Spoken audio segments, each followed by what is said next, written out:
extension ng kuryente.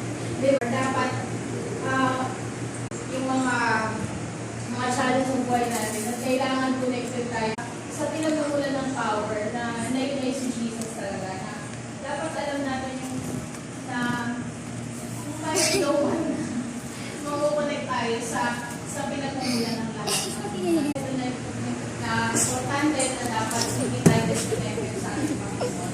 Number one po, syempre po, kapag-isip pa lang na routine sa buhay na or back sa pag-isip pa lang natin. What are you doing? Kahit mga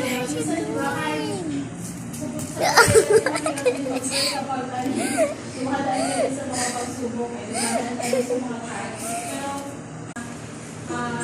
siya ang yung hirap na hirap ka na talaga.